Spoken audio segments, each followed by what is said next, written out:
You are really giving attention. Can we do that? Yes. Okay, raise your right hand. Just look at your ceiling by your index finger. Okay, don't look at there, but only your index finger. Okay, just get it down slowly. Touch your chin. Look at your neighbor. Tell this is not a chin. Chin is here. That shows how much you are really having attention. Are you okay now? Can you do it again? Maybe end of the time we'll do it. Okay, good morning. I'm not going to read all my slides. I will specifically talk about on AI security, specifically on the quantum area. I know that it is lot of veterans I see here. It is they have done what their AI security side of it. The quantum is something is coming up heavily whenever we go for some other discussion. This was one of the very pertinent area of discussion. So we must know what's coming up and what area you can able to focus. A lot of students I see here, they can able to take a decision on get into that quantum area. What are the area you can able to do it? So let me also help you to do that. Okay, it's about me. He talked about. I don't want to read. I'm a student, finally at PhD still. I'm not completed. So I'm doing my research on AI and security governance specifically. But of course, I'm an AI governance professional guy. Maybe the first few, I guess second or third guy in India to clear this exam. So that was last year by IAPP. I am alumni. Obviously, I'm independent directors, core committee member. Okay, let's quickly get into this AI game, right? So, how many of you are aware AI is playing a very bad boy role also? AI, it's not only good. So we are using it for our own productivity, sure, right? We are doing it. But when it comes to industry, the adversarial is heavily using it, right? So defender side, we always play the catch-up role. I think morning session, as a guru is said that, right? We are not there still where you wanted to be, right? Always we do the catch-up game. So primarily we use it for the defending, whereas when it comes to adversarial guy attackers, use the very latest way, finding the vulnerability, quickly they go and exploit it. So you need to be aware of this. I'm sure you are already aware. Be careful about what are things you need to do on this. We'll get into the details on it. Okay, you go through. I'll share the deck later. It's all about how you think. That's the reason we put a brain on this, right? Somebody wanted to use it for productivity, you can able to use it. Someone wanted to break the system, that's what the adversarial guys are doing it.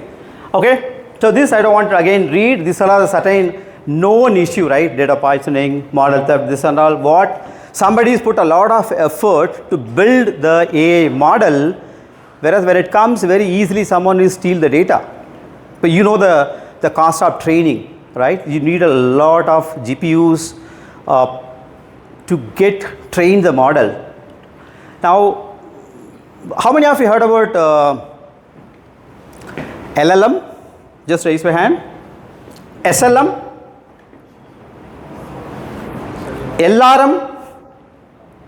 LRM? Anyone had? This is something new. See, LLM is quite common, right? Large language model, specifically on the text side, it's a big corpus. SLM is very specifically task specific related. This is what is ruling right now. If it is the legal team, they use SLM specific. If it is a GIMA, they use some exercise very specifically SLM data. They use it. SLM trained models, they are using it. LRM is the one, your reasoning model. That is what it is competing right now.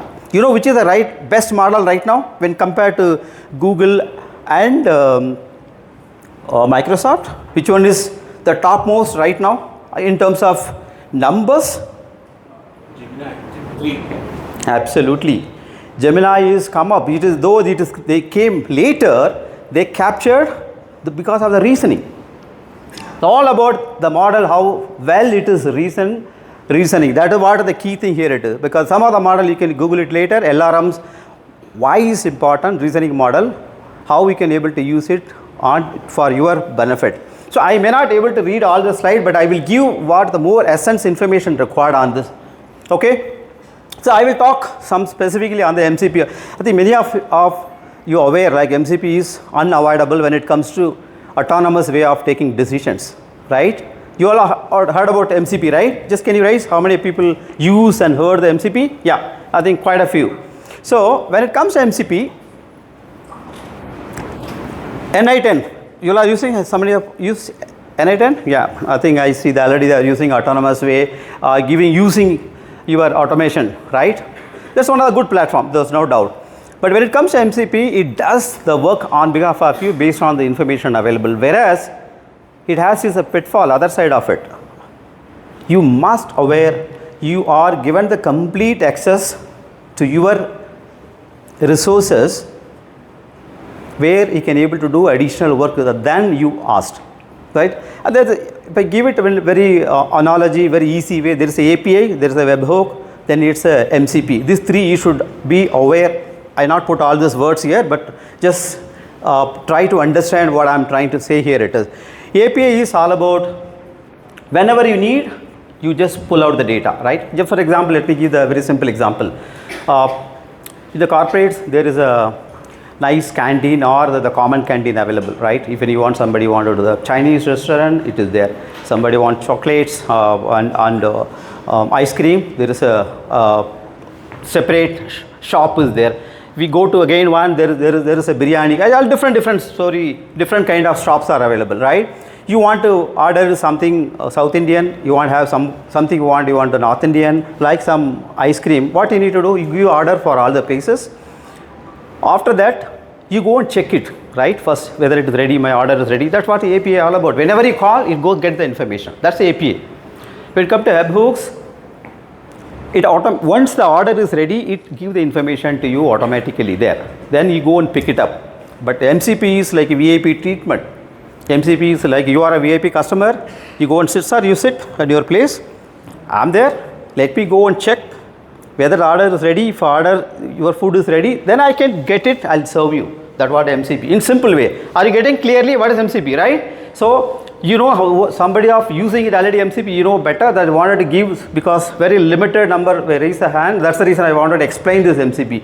While functionality wise is one of the best, you can able to do a lot of work, but you must aware of the other side of the story because there's a bunch of researchers, I guess it's somewhere in April, May, they have shown how bad MCP, if you are not properly configured, can able to kill the through MCP server, how they can able to extract the data. It is more or less, you can able to read how we can able to, get into the thing. I think next slide I put, yeah, you can able to easily get into the complete data. So be aware of MCP and its vulnerabilities. When you are doing it, proper your access control is required, and also privilege also need to ensure that it can able to read, can't modify. This all are information you should be watch out when you're using your MCP MCP protocol.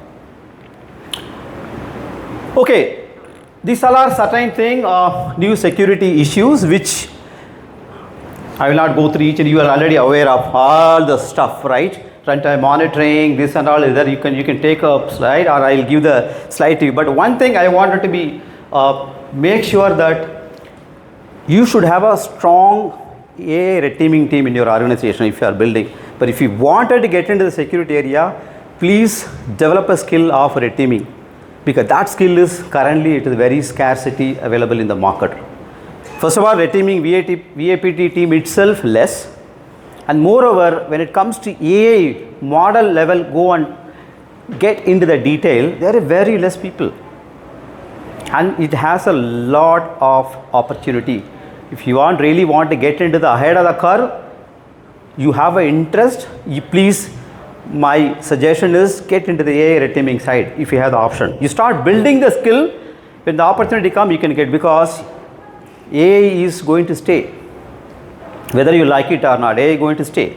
because most of the company already spend money. While there's ROI, there is a problem. They spend money, the returns are still there is a debate, but it's going to stay for sure, because we are all using some form of AI. That's only productivity. I think, how many of you using AI in form of way, right? ChatGPT, Gemini, all the things, right? I think most of them will use it, right? I think I should ask who's not using that. So everyone uses, but of course this is predominantly for your productivity side. When it comes to companies, they're making the product design, innovation, this area they were using it, right? So we must aware the pitfall of AI side. That is where the red teaming team will go and help, because I see that whenever I go for any discussion with the CXO level, they want somehow that AI word on their product, right? Somehow they want. I'm sure you'll agree. I think you may agree, may not agree directly, but that's how it is, right? Any boardroom talk, it starts like this only. So someone will create a nice POC. That POC functionality is perfect. It will work. When it put it on production, that is where the problem comes in. When the POC they build, they never keep security in the mind.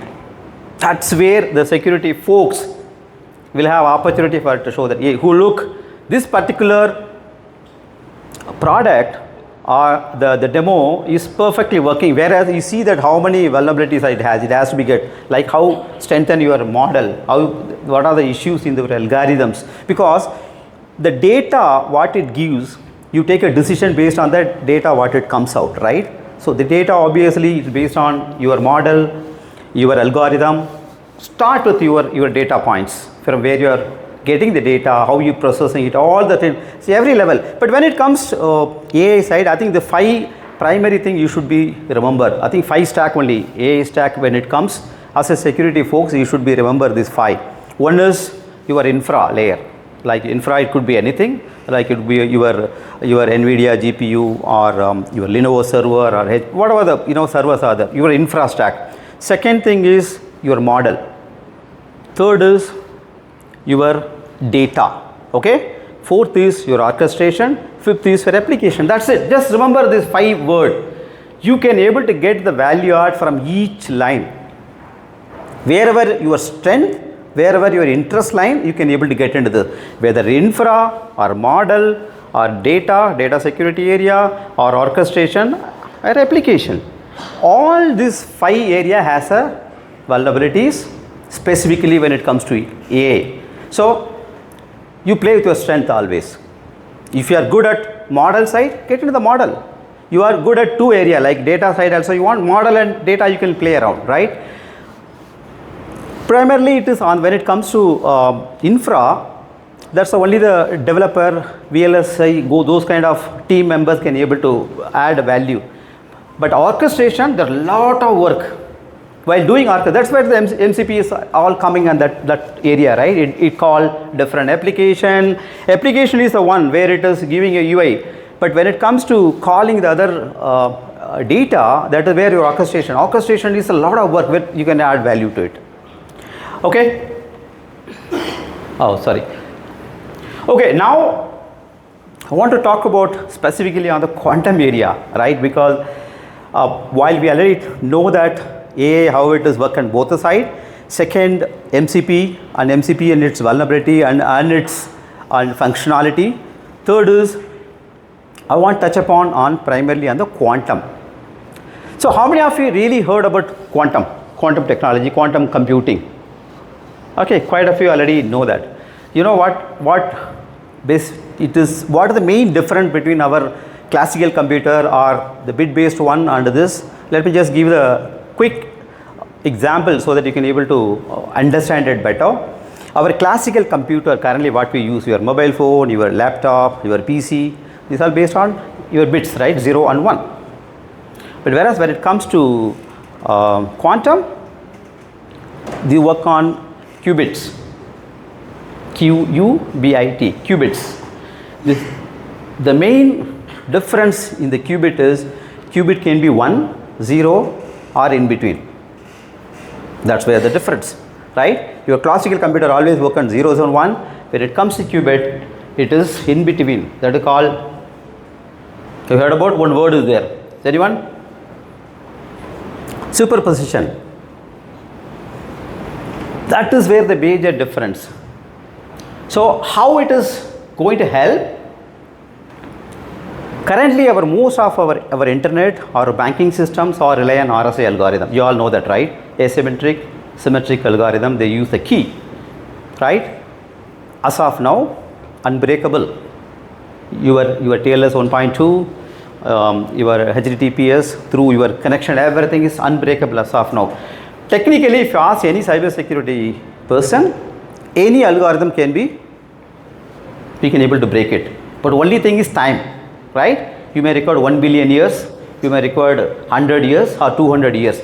Computationally, it is possible to crack it. Only thing is, we may not be there. You run the program, you'll go after our 10th generation, it may be able to break it, but it's no use, right? Technically, anything is possible, right?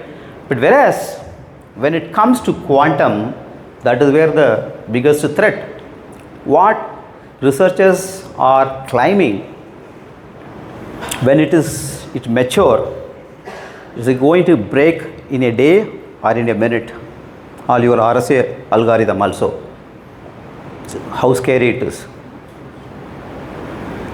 The Shor algorithm, you Google it later. What is the Shor, right? Peter Shor is a university professor from MIT. He challenged, that is where the Shor algorithm is currently, your RSA, ECC. What they claiming, currently the qubits are currently low. Like, the companies like IBM, Google, Microsoft, they are building a quantum chips. I think it is a Cantor chip from IBM. I understand it is around 1000 plus qubits. But there are commercial, some more available, you can able to check it out. But you started with 64-bit qubit and 100 qubit. Now it is the thousands they're talking. With the recent research, you can able to see what's available commercially. 10,000 qubit also some of them say. But US is really leading the quantum side of it, followed with China and other countries. So the moment it is mature, you can able to break the existing your cryptography system. The day called Q day. You can able to search later what is Q day. Q day is a Q is a word for you. Remember, somebody say it's a Q day, that means your quantum technology is matured enough to come and crack your existing cryptography. So they are all waiting. I was talking in the last week, one of the professor from US, Georgia, I was part of IAPP event recently. So he was indicating, by year 2030 or 2035, the Q day is expected to come. But no one can able to exactly tell this is the Q day, but it's going to come. A lot of companies quietly, doing, a lot of countries are quietly doing it. I think Microsoft, Majorna, I think that the chip is there. Google is below chip.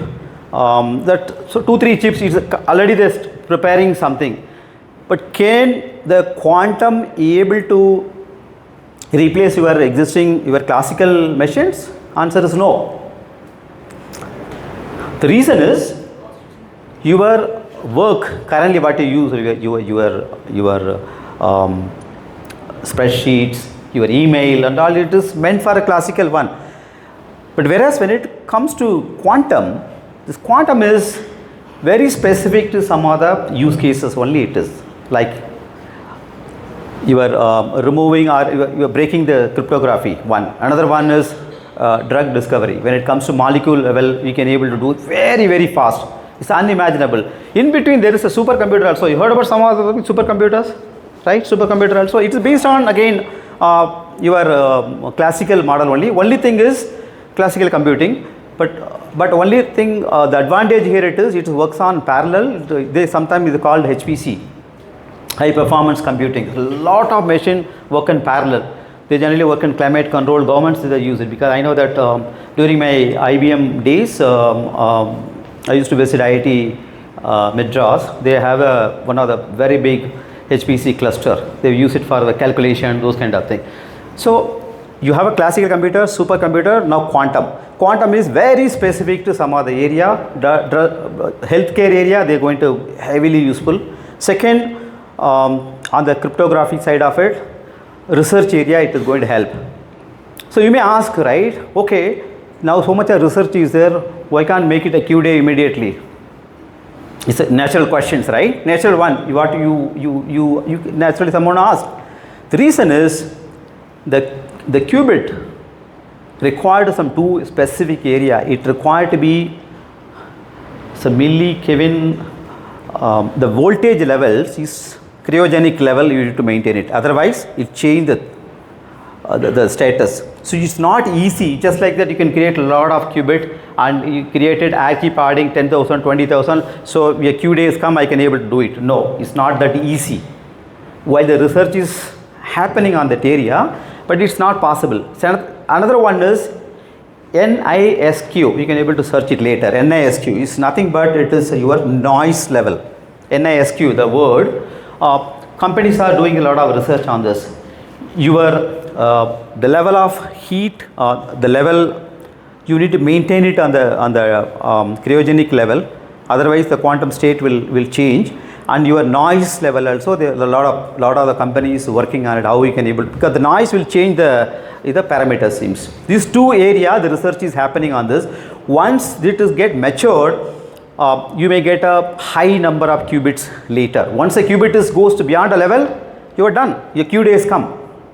Bit scary, but be watchful. If you are really interested, want to get into this, but it's of course there's a lot of mathematics and physics. Somebody wanted to get into that area, you really have the passion. This is one of the best area to go there, and the combination of the AI and quantum is a deadly.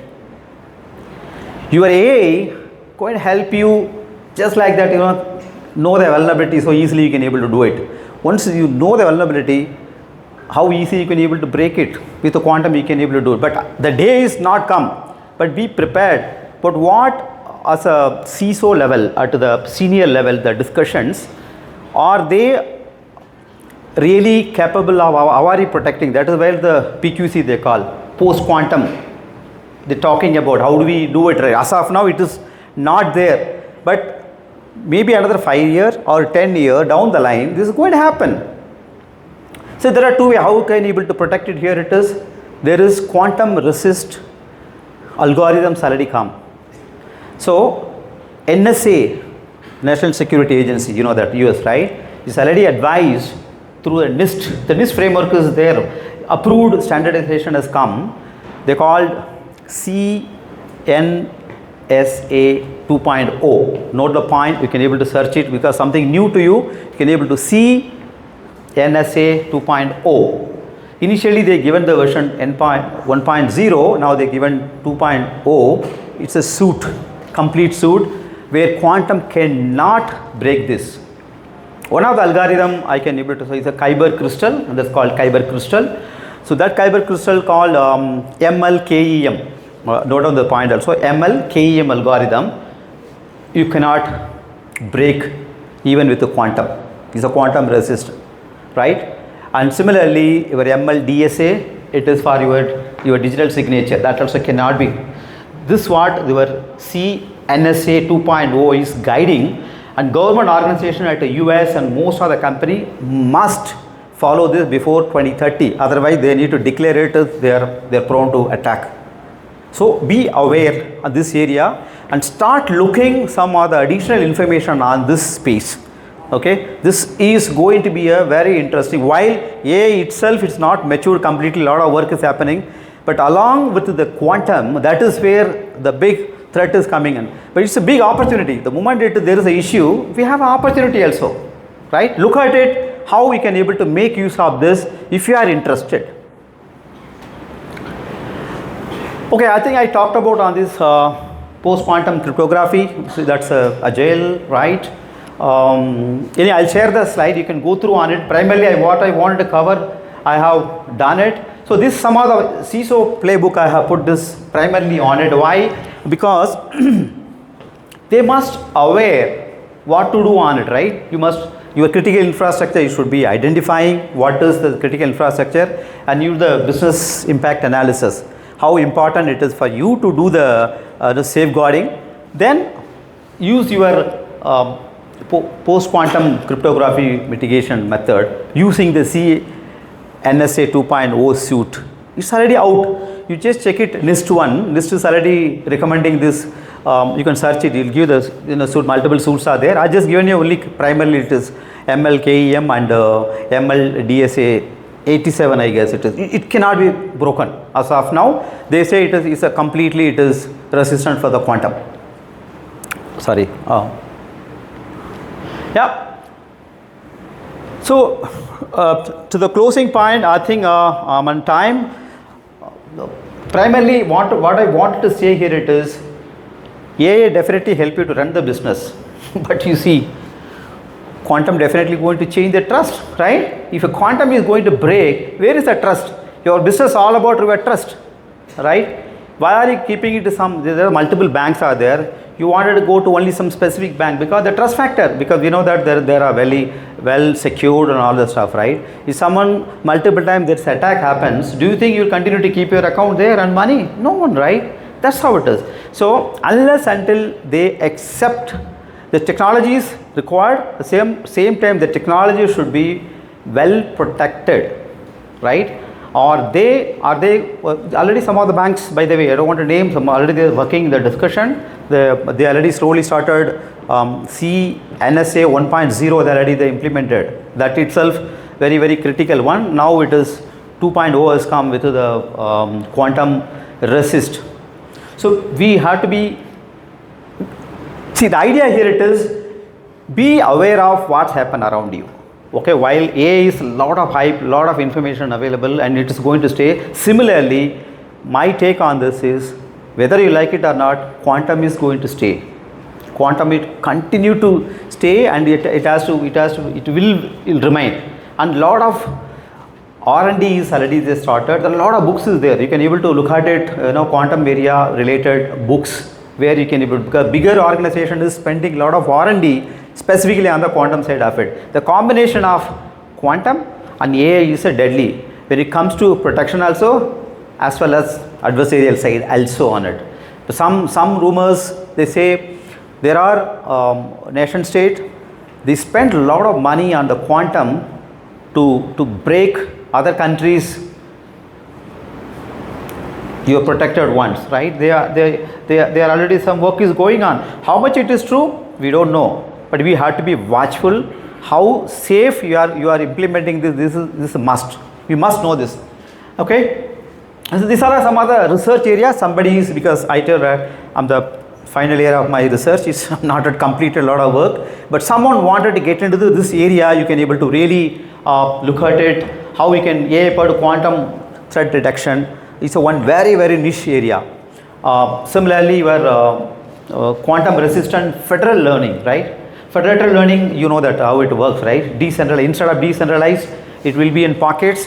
Only your information will come to the central will go, so that you are protecting the data. That along with the quantum resistance they are talking. So this also you already know that homomorphic while using your system, while using confidential computing, that area is one big thing is happening currently. This also, if you are really keen, you can able to get in some other area on this. Now, this is another interesting one to know what's happening on the trending side. I wanted to put that. So, what you need to do? So, this is a timeline. Just look at it. I think this is my last slide. You need to assess the inventory, AI inventory, and of course, you have to look at it. Whether when are you going to do the post-quantum deployment?